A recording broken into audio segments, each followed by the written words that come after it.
I'm Betty Meikle. I have been very, very pleased to present to you this series of lectures on death and dying. I believe I told you on the very first morning that we were here that I had a model to follow. Actually, I basically lifted everything that was done before on the east side of Tucson and brought it to the west. And my mentor is here again today. My mentor, supporter, and cheerleader, Dr. Diane Ashton, who I tried to rename Diane Tipton, you know. And Dr. Murray Flagg, the two, I think I'll call them comedians this morning. They are going to talk about what can we say when we know that somebody is dying? Or what can we say to the grieving family? We'll be taking questions from you and hopefully from the people on Zoom. Good morning out there. Good, glorious morning, right? Okay. And so what do you say to somebody? What have you learned during this series? What have you heard? What have you seen? What have you felt? I was surprised that there are so many people who were so caring and helpful, because at my age now, I'm confronted with overworked, harried doctors most of the time, and insurance companies that think I'm a number instead of a person. And I get to feel like, well, maybe they don't want me anymore.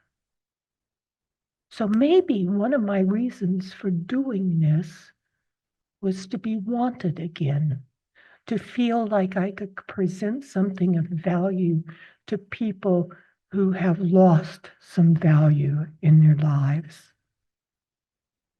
We've learned from many good people.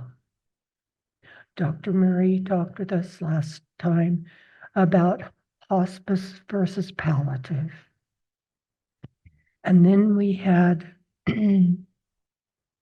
a death doula.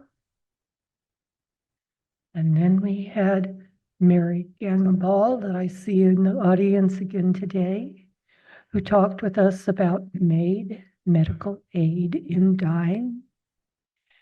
And we had one more, which at the moment is, it went out there into left field someplace and the fielder hasn't picked it up yet. But so here we are. And today is our last day, and we turn with the two people who started us off, Dr. Diane Ashton and Dr. Murray Flagg. I invite you both to the dais, and I will briefly introduce Diane, and she will briefly perhaps introduce Dr. Flagg. Diane holds a PhD from the University of Southern California in educational and counseling psychology. She has had a varied career working with disabled children, developing institutional programs, teaching at university, and being a private consultant. Diane received a Fulbright Fellowship in 2004 to train teachers at the University of Namibia. Consequent to the Fulbright, she stayed in Namibia for a number of years, working for the government, leading research projects and training public servants in communication techniques. After retiring, Diane decided on a new career, not as a belly dancer, sorry, but as an end-of-life doula. And this is how she came to create and organize the End of Life lecture series at the Academy Village in Tucson. So Diane, it's all yours and Murray's. Okay, I think, is this on? It's on. Okay, all right. So Murray is kindly going to be my partner in crime today, and we hope that we entertain you and that you learn something. And you've already met Murray, so there's nothing else that I'm going to say except that we're both very much of the same mind about many things, even about the World Series last night. Amen. Big Blue. Okay. And they beat them in Yankee Stadium. Oh. So thank you for being here. And communication, of course, as you know, involves so many different things. And a lot of people mistake communication for thinking it's the words that we say. What else? Just speak out. What else is involved in communication? I heard it. Thank you. Thank you. Good job. And clearly your words. So you've got your words, you've got body language, and one other thing. Eye contact is good, part of body language. The third thing is tone of voice. Tone of voice. Okay. And so The example, great example is, I love you. I love you. Well, I love you. Get it? Same words. I love you. I love you. I love you. I love you. Shut up. Yep. Same words. So when I was in Namibia, which Namibia is the country that's directly north of South Africa. So it used to be part of South Africa. It is a very, very male-dominated, misogynistic society. And so it was difficult being a woman and being a white woman and being a foreign woman. But I wound up solving my problem by marrying a Namibian man. When I was training, I did a lot of training of civil servants, mostly men. And I would always use my then husband as a great example of body language, tone of voice, and everything. So his name is Roger. I'm going to show you a Roger. Hi, honey. How are you? I'm fine. I'm just fine. But honey, you don't look fine. I said I was fine. Well, the Namibian men thought that was about the funniest thing they had ever heard, because it's so what they are. And so that was kind of a connection that I was able to make there, and they were able to see my credibility. Betty just did something in her little introduction that is also a very pertinent communication skill. She did something that I just did. It's called self-disclosure. Betty shared some of her personal feelings, and that really brings people in. Oops, I lost it. So anyway, where we are going to go with this today is giving you an overview. I would bet that you all are really good communicators, because I believe that just by the fact that you're here, you're enlightened people. So I'm betting you're good communicators. So Murray and I are going to show you a little bit of the active listening techniques. I bet most of you know them, but hopefully we'll entertain you.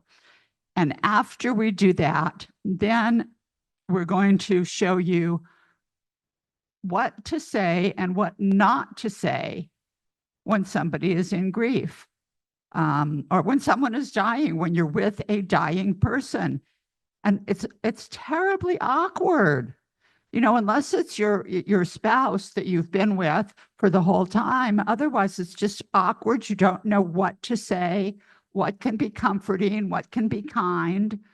And so we're going to demonstrate for you a little bit of what to say and what not to say. Just before we begin, one thing that we often forget when we're dealing with people who are dying, guess who's grieving?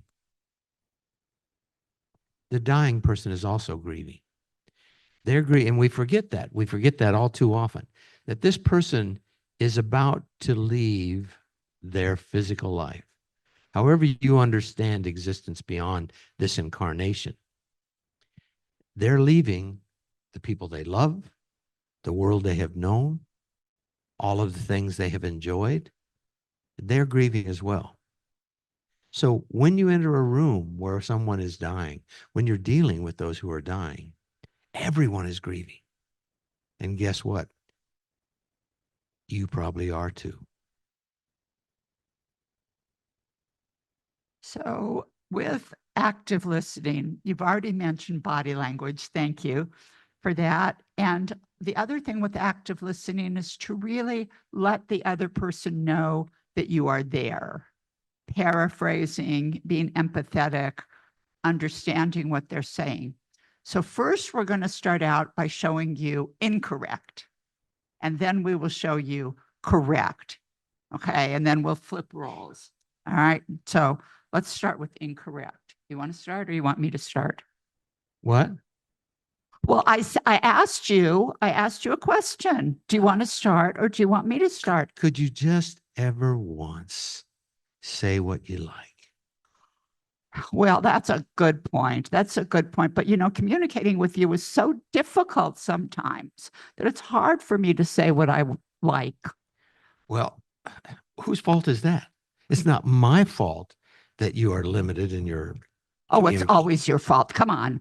It's always your fault. Of course, in your opinion. Let's try it again. Murray, would you like to be the communicator or would you like me to start? Well, my friend, you start things so well. Okay, thank you. Thank you. So I had a very unusual experience the other day.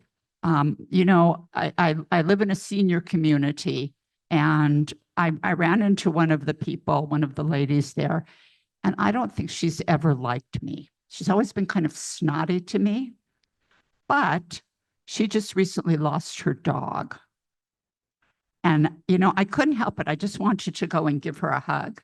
And I was afraid, though. I was afraid she was going to turn her back on me. Well, that would be such a logical response, wouldn't it? I mean, when we feel that we're not accepted, to reach out and invade somebody's personal space. It was hard. It was hard for me to know what to do. Okay, thank you. Okay, what did you notice? He turned toward me. Yes, thank you for recognizing that tone of voice. Perfect. Yes, yes. Non-judgmental. So those are really the key elements. Okay, your turn.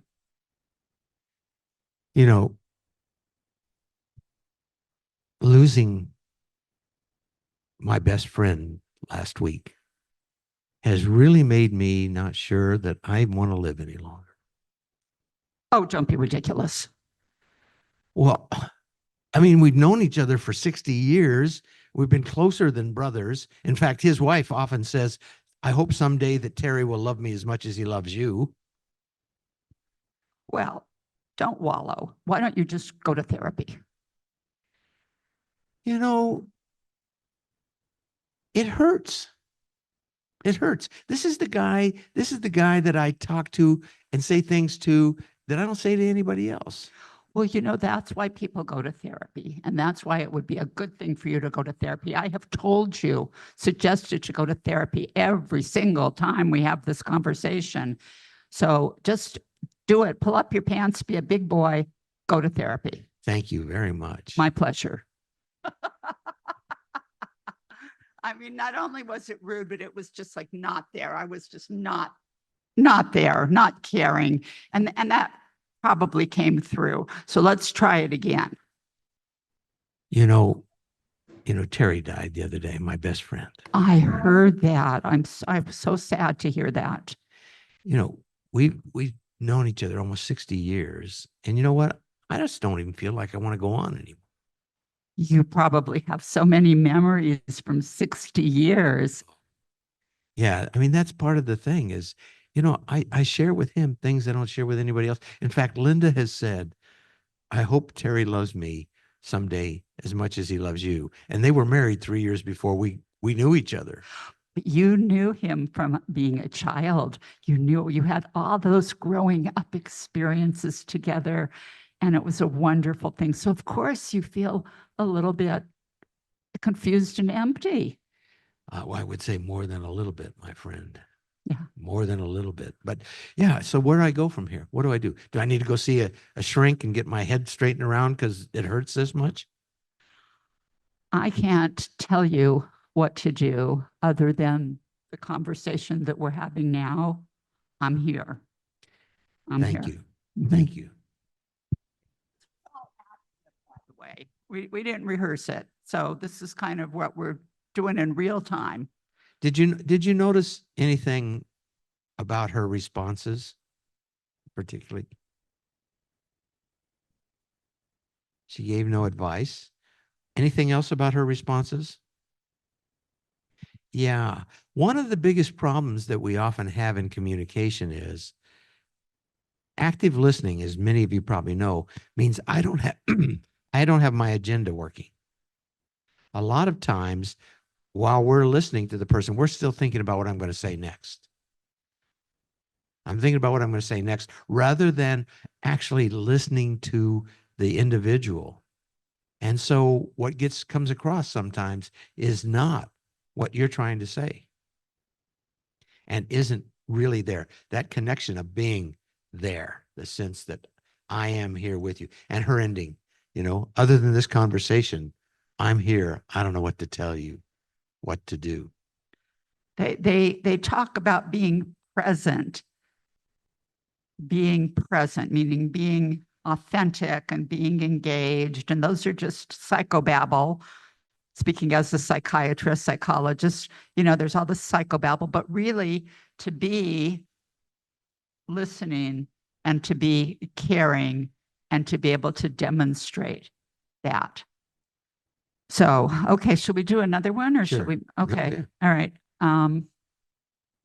So Diane, guess what? What? You will never guess what I won in the lottery the other day. You won the lottery? Well, not the whole big one, $100.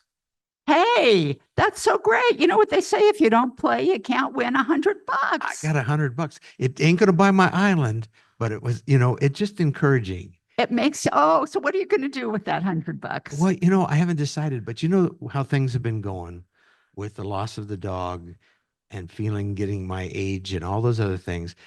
It hasn't felt like there's anything exciting in my life. And I don't know when's the last time.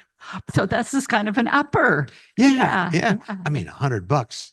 Hey, $100 is many, many cups of coffee at Starbucks. That's true. And that new cookie place, that crumble cookie. Yes. Do you like their cookies? I do, but they're so blooming expensive. Yeah. For $100, I think I can have a couple. Let's do the exact same thing. Yep. Diane, guess what? What? I won the lottery the other day. You won the lottery. Yeah, $100. $100. Well, yeah. I mean, come on, $100 is not winning the lottery. Well, I won part of the lottery. Well, what are you going to do with $100? Geez, $100.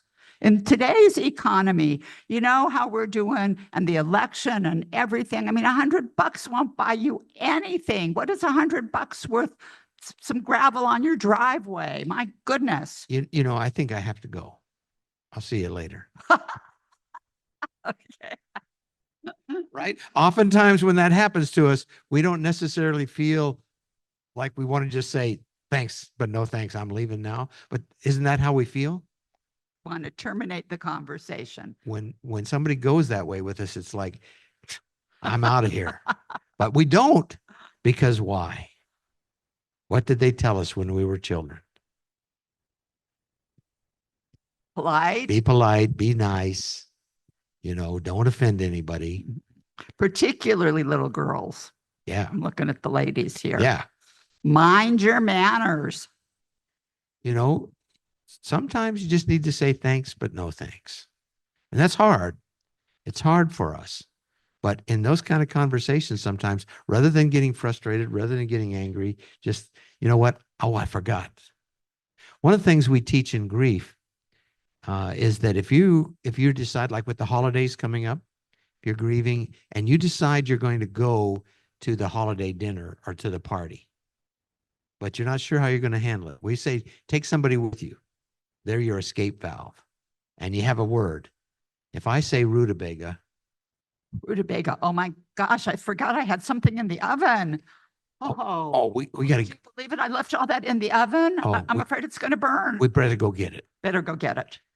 That's an out. You see, you've got a perfect out without you having to try to say to everybody, oh, I'm about to fall apart. Having that escape person that helps you to say, oh, they can, because you're struggling with the whole thing going on here. You're not thinking clearly to have your escape plan, but your partner can say, yeah, oh, I forgot to turn the oven off. Stupid. So we got to go. Well, excuse us, folks. We got to go.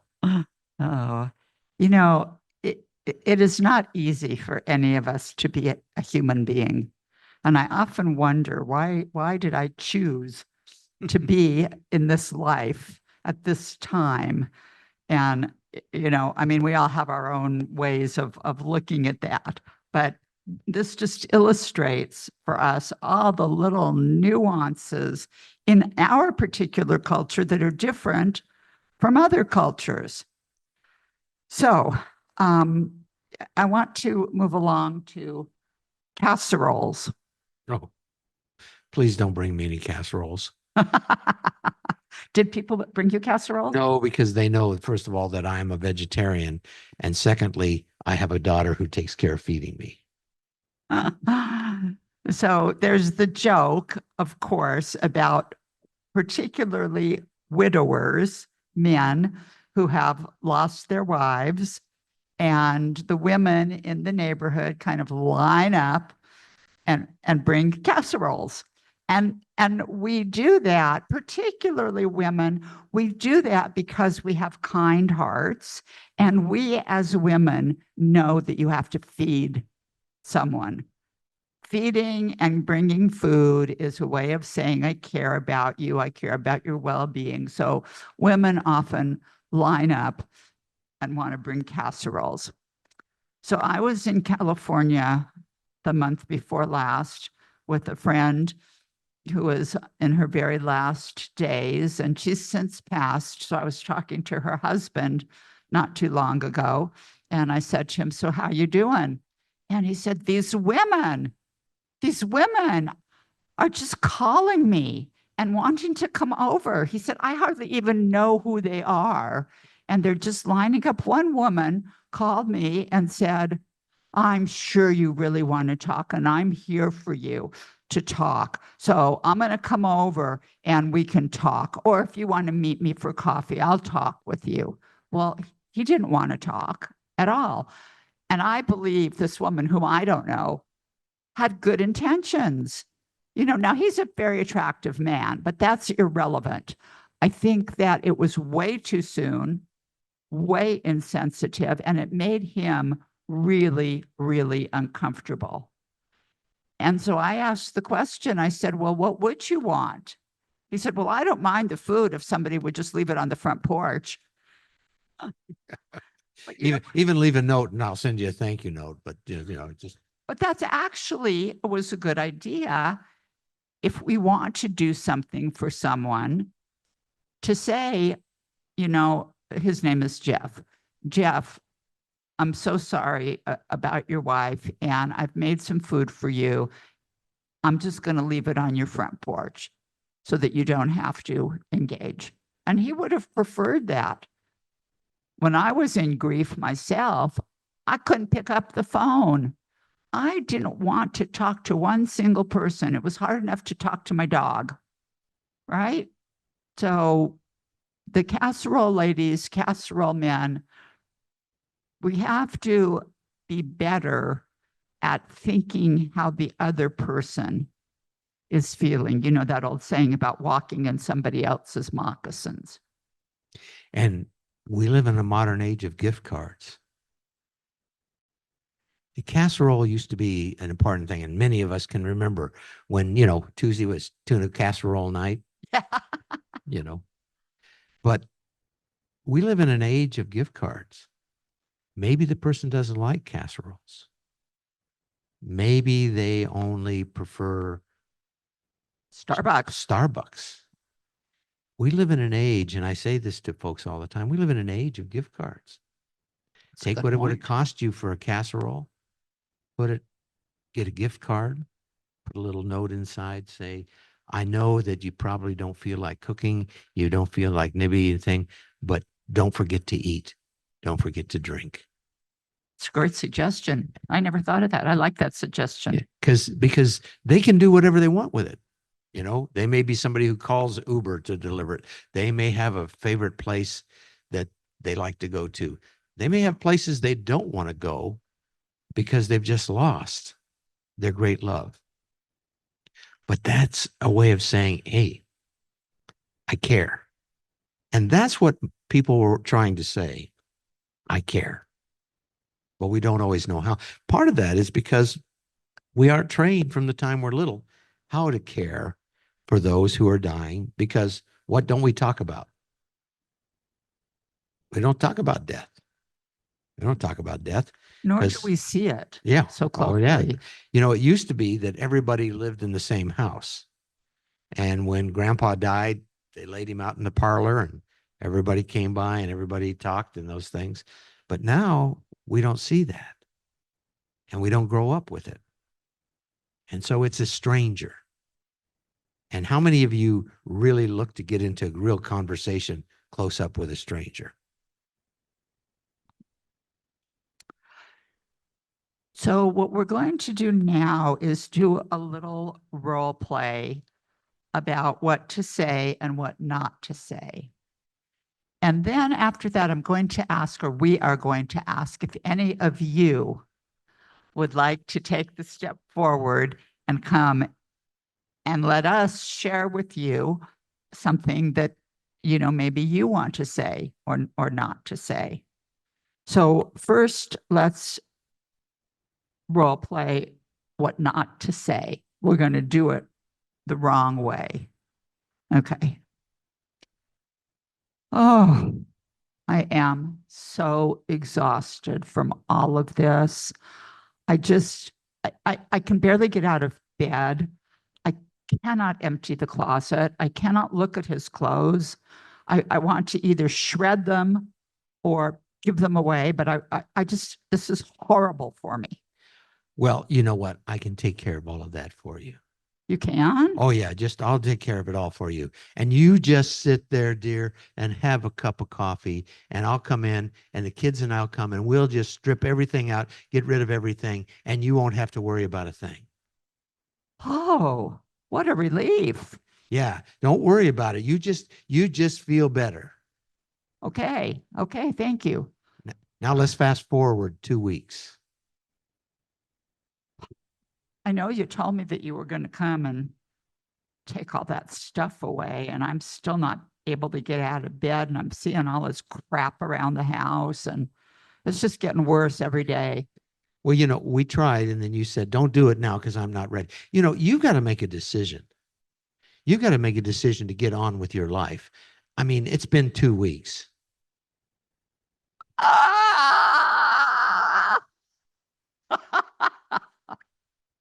So what were the two big major mistakes that I made?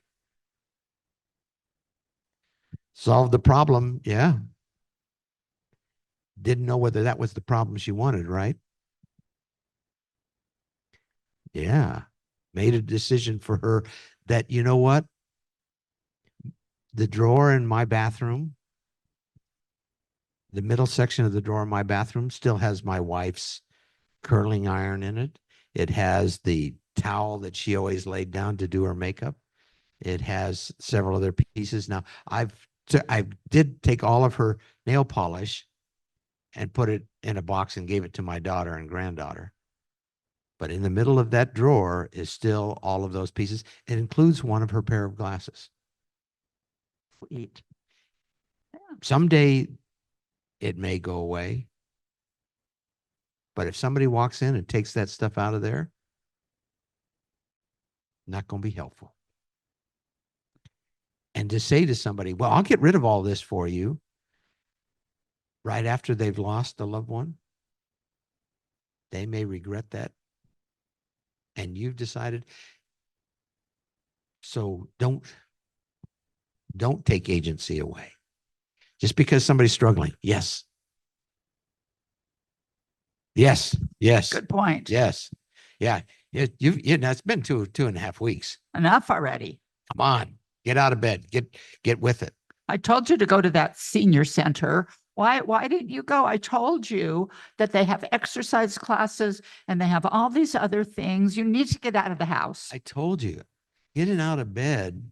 I mean, I've only taken one shower in a week. Gross. You could do better than that. I just can't.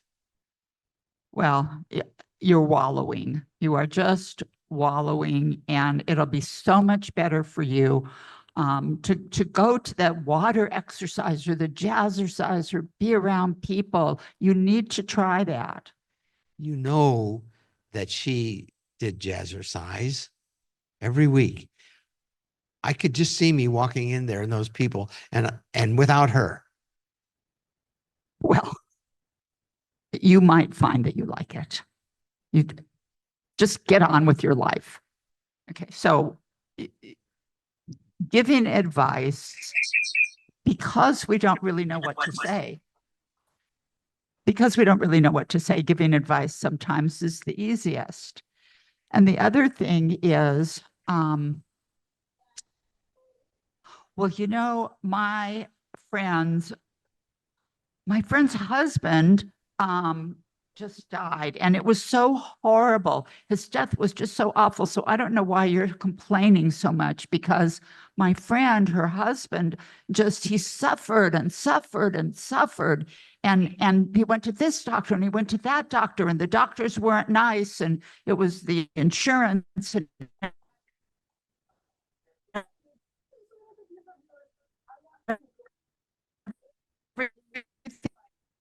that she didn't suffer that much. All of this and navigate all of the systems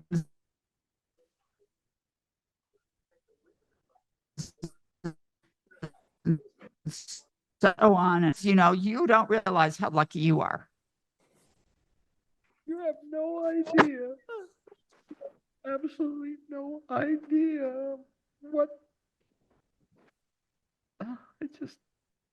It was a conversation ender for sure. It didn't even allow for a conversation on his part to begin. But surprisingly, that happens more often than not.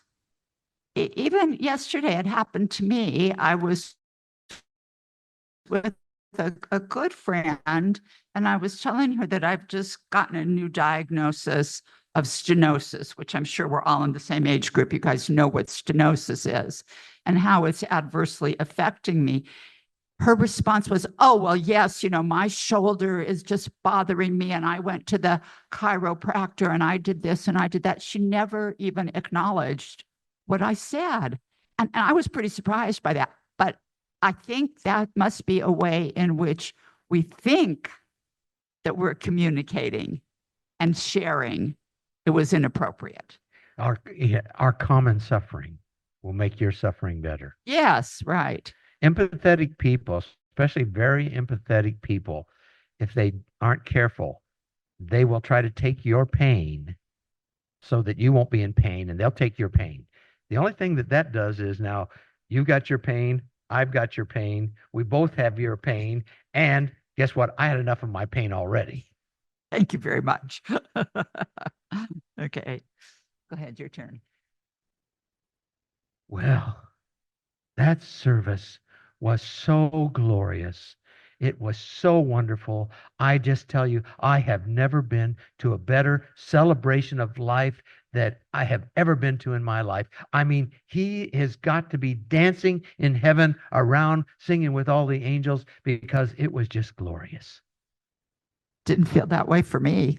Well, how could you feel that? Well, wait a minute, dear. How could you not feel that way? Did you hear that singing? And those were his favorite songs. And did you hear everybody? And what a wonderful sermon. What a wonderful sermon. Talking about the beauty of heaven and how everything is gone and there's no pain and no suffering. And oh, now you know that's not so.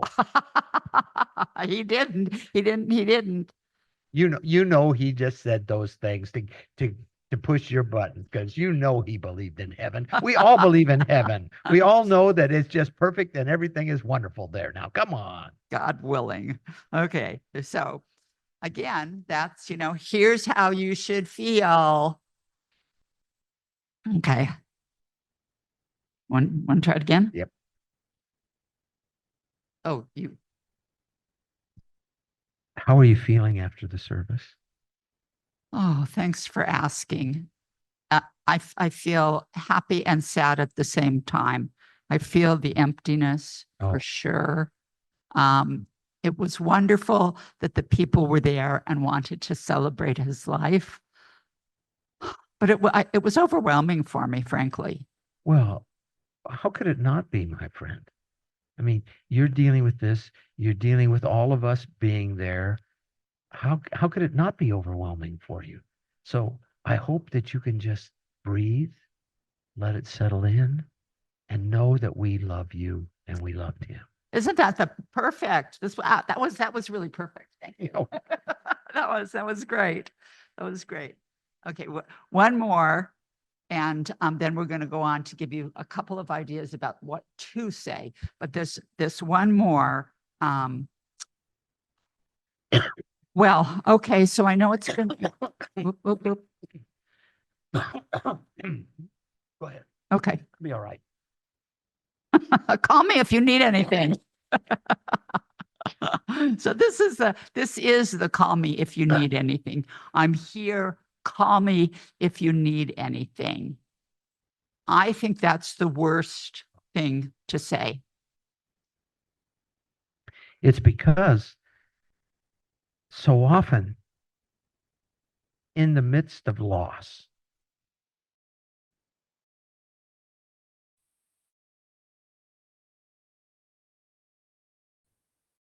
need. And the ability of someone who's in real grief to pick up the doctor. Oh, well, I'm too busy today to take you to the doctor. So the call me if you need anything is a throwaway, I believe. Again, it comes from a good place, comes from a place of kindness, but I think it's just a throwaway. And what might be better is to say, I'm going to come over the day after tomorrow and I'll knock on your door and I'm going to bring some tea and cookies. If you would like them, open the door. If you wouldn't like them, I'm going to leave them on the front porch. And so it's a specific, this is what I want to do. And, if you need it, great. And letting you know that I'm available to you. And the onus is not on you to pick up the flipping phone. Trash day is Monday. Ooh, thank I'm you. going to come by, and if your trash can isn't out, I'm going to put your trash can out for you, and then I'm going to take it back in on Tuesday. You don't even have to worry about it. If it's out, I know you got it. If it isn't out, I'm going to take care of it both ways for you because you've got enough things you're dealing with. Very nice. Very good. I'm going to check with you in 10 days. And I'm putting it on my calendar. I'm going to check with you in 10 days to see what's happening And is there anything I can do for you that day? If you don't answer the phone, I'm going to be a little concerned. So answer the phone or put a message on your machine that says, I'm doing all right. I'm still alive, but I'm going to check in 10 days. Good. Yeah. Someone asked me, what can I do for you? And I said, would you mind taking out my trash? Of course, it was like nothing. It was an easy thing, but it was just one more thing I couldn't deal with. Okay. Finally, and then I'm going to invite you, anybody who wishes to come up. Betty, what's our time? Are we okay? Okay. I have found that the most comforting things to say either to the person who is dying or to the person who is grieving is some positive, specific memory. So my friend who recently passed away in California, she and I used to do mosaics together. And I brought with me a small piece that we had made. And I said to her, do you remember when we sat at my kitchen table and how we laughed and how we made such a mess when we were trying to grout this? And, you know, just how much fun we had together. And of course, she wasn't talking, but she nodded but she nodded. And then I went on to say to her, one of the things that I have always admired so much about you is your artistic ability and your creativity, and you're willing to share that with people. That was such a contribution to my life. Thank you for that.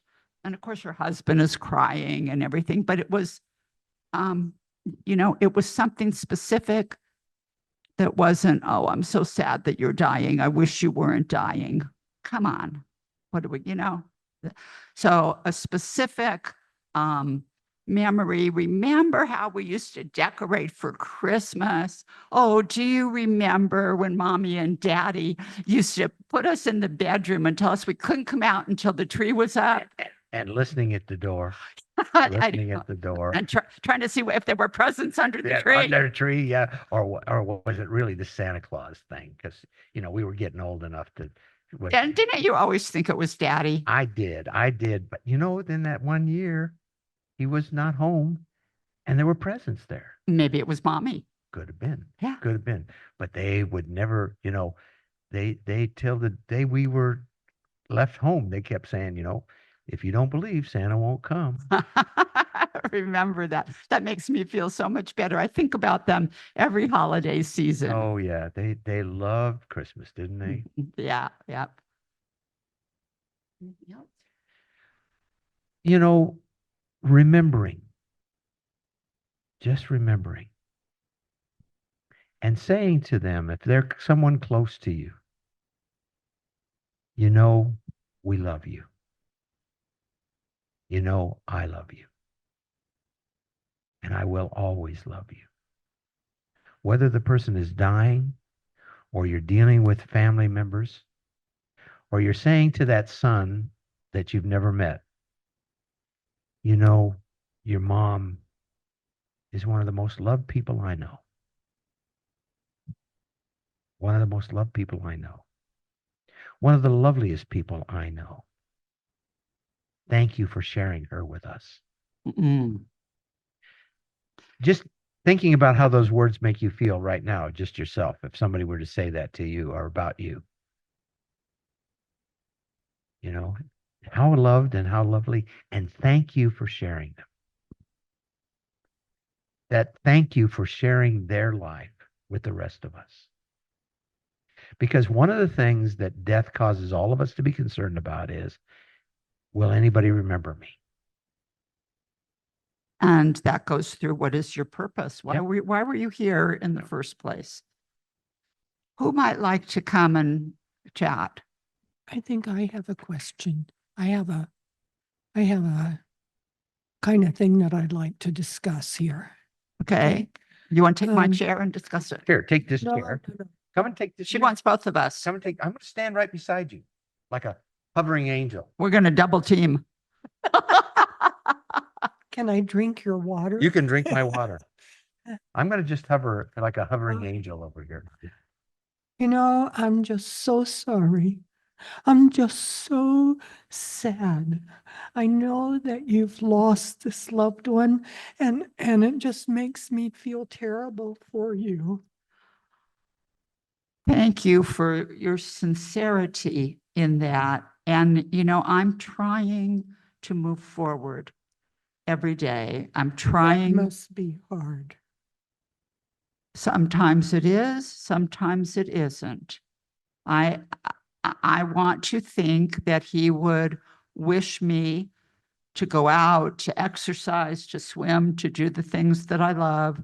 So yeah, it's hard, and you know, and you telling me how you feel makes a big difference, because it makes me know that you care. I think sometimes when people say, I'm sorry, it's another throwaway. Well, it can be another throwaway. It can be another throwaway because, okay, so what? You're sorry. Okay. Yeah. And part of that is, what does sorry mean? Mhm. You know, one of the things that we forget in communication is that the definition of a word, see, table is a pretty solid thing. But if I say table, the image of a table that came to mind may not be this table for you. But when I say sorry or love, there are these ethereal things out here. What does that mean? And so when you say, you know, I'm sorry, I'm not sure what you mean by that. Right, right. Right. So I really appreciated the specific good memory that you can share. And when people have a beloved pet and they post it on internet, and I see so many, I'm sorry for your loss. I'm sorry for your loss. I want to say, I'm so damn proud of you for having that opportunity to live with that wonderful animal, you know? And if you said that to the right person, they would be thrilled. They would. And even though for me, when I've lost my beautiful girl and my beautiful boy, when people said, oh my God, she was the funniest dog, the way she used to roll over and wanted everybody to scratch her tummy no matter who came in, it just always cracked me up. Yeah. Specifics, specifics. So I'm willing to Okay. share this microphone. You don't have to, but if you want to practice a little bit. I think we did great ad-libbing. You know, we Yeah. did not plan this at all. We just, we just did it. You know, we just, life is good when you wing it, isn't it? What are you going Now to do with for- your $100? Now, for my $100, Want to take me to lunch? I could take you to lunch. Probably not going to, because I think I'm going to take that $100 and buy myself something new. Some cookies. So I'm buy some cookies. Okay, we've got to. Hello. Yeah, I'm a retired GP, and with most of these scenarios, there was something in there that really made the hackles in the back of my neck stand up, and that was the thought of potential suicide here, and I thought, so have you thought of harming yourself? And is there a weapon in your house? All this stuff that we're trained, to pull out of people to reduce the risk of suicide. So what do you do? I mean, you can't overtly say, you're not going to kill yourself over this, are you? But your point is very well taken. And even to say to someone, are you thinking of harming yourself? That's kind of an insulting thing to say. Is there a weapon in your house? That's none of your flipping business. But your point to be aware of that and to try to sort out how someone may or may not be feeling is excellent. I would love to hear suggestions before you make a suggestion. Suggestions from here. Yes, please.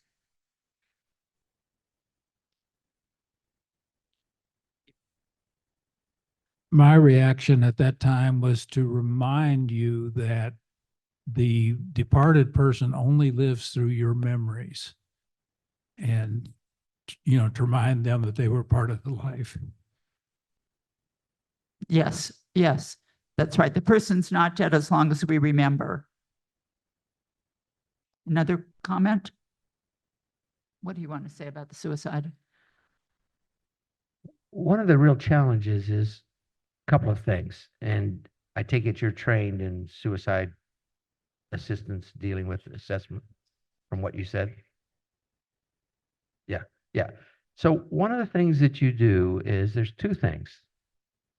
If someone seems extremely calm in the midst of when they should be, now that doesn't mean they're falling apart, right? And this is where body language as well comes in. If someone has just lost their great love of their life and they're sitting here like this saying, well, I miss her. And when I'm saying, if you notice my body language, this is not tense. There's no stress. It's relaxed. There's relaxed and all of these things. That can be a cue. Now, part of the thing is we always have to take into account who the individual has been if you've known them. If they're somebody who is always stoic and always quiet and all of those things, you've got to take that into account when you're looking at their situation. But if it's someone like me, who is emotive, over the top, crazy, and I'm sitting here saying, well, someday I'll be with Deb again. Now, as my doctor, what would your first thought be? I said, as a doctor, what would your first thought be if you knew me and knew that I'm this passionate, emotive kind of guy, that I've been married to this woman for 53 years, and I calmly am sitting here like this and say, well, someday I'll be with Deb again.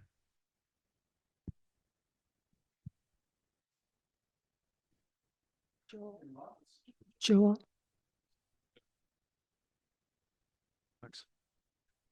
Yeah, I mean, if this person showed up in my office, we'd have a frank discussion about it. Yeah. Right there. Right.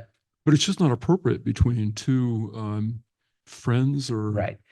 And that's one of the things. But what I'm saying is, if you perceive that kind of, know the person that you're talking to, and watch their physical reaction as well as their words. Because again, 7 to 11% of what we communicate is in our words. The rest of it is in our nonverbals and the tone and the speed with which we're talking and those sort of things. It is a difficult conversation to have. And as our friend said, you kind of got to ease into that. There's some really excellent training that you can get for that. And I would say to you, as someone who's not trained specifically in looking to that and dealing with those situations, if you have any inclination of that, then I would suggest that you talk to somebody, your pastor, your counselor, somebody who is that, and get some guidance from them. And maybe they can even have a conversation with that person, because there are ways, as our friend says, there are ways to ease into that and to draw out some of the things it would tell you. Does that make sense? I would just want to comment on something that Betty said at the very beginning, self-disclosure. When so-and-so passed, I thought I could never get out of bed again. I just wanted to pull the covers over my head and sleep. Maybe that means dying, but I didn't feel like I could go on. Okay, saying that is a conversation opener to invite somebody to share. Right. And often people who in grief, who are seriously considering ending their life, are not the ones who say, I think I'm going to kill myself and go be with Barbara. But again, they're the people who tend to often in dealing with suicide, we talk about the fact that people who often kill themselves become very peaceful before they do, unless it's an emotive thing that happens just in an instant.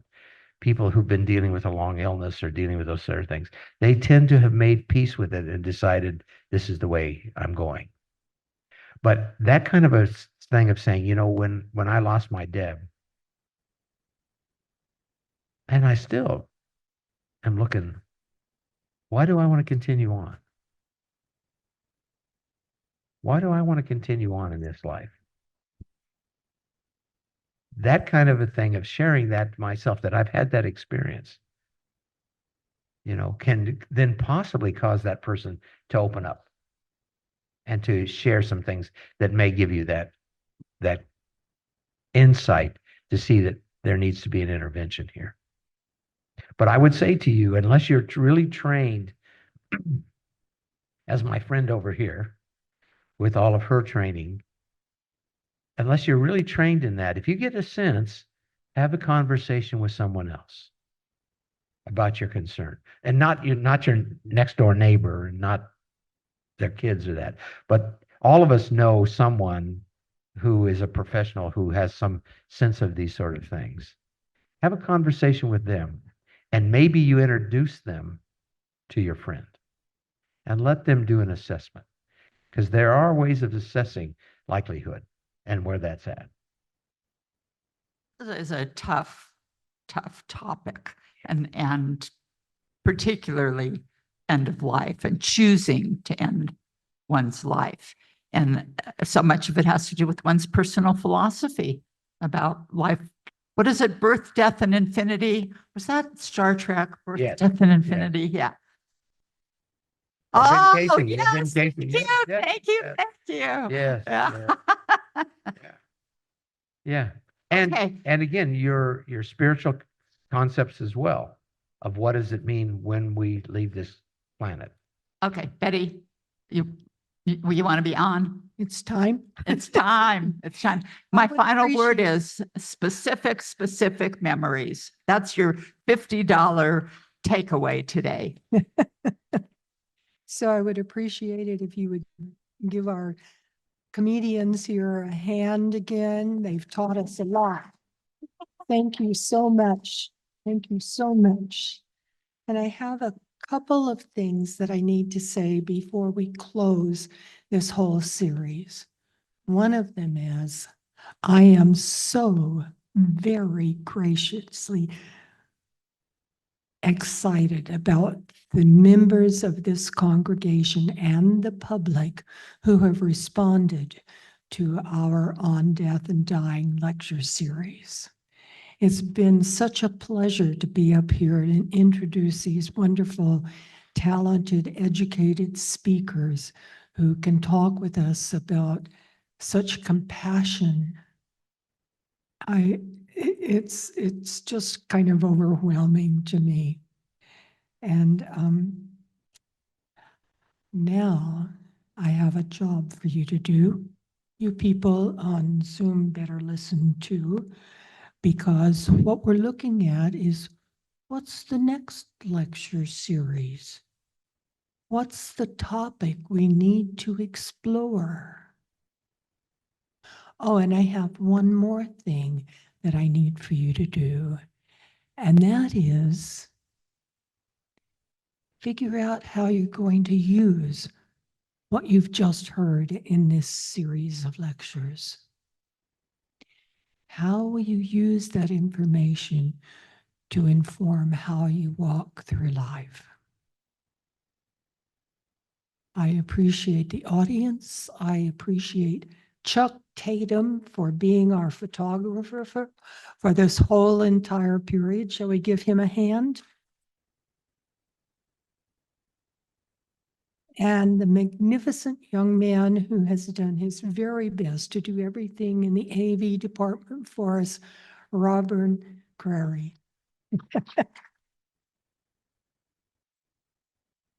So there are Halloween cookies out there. There's Halloween candy out there. There's some fruit, tea, lemonade, and water. And you can go out and talk, and I'm sure that these people will come out and talk with you if you need that too. So go in peace.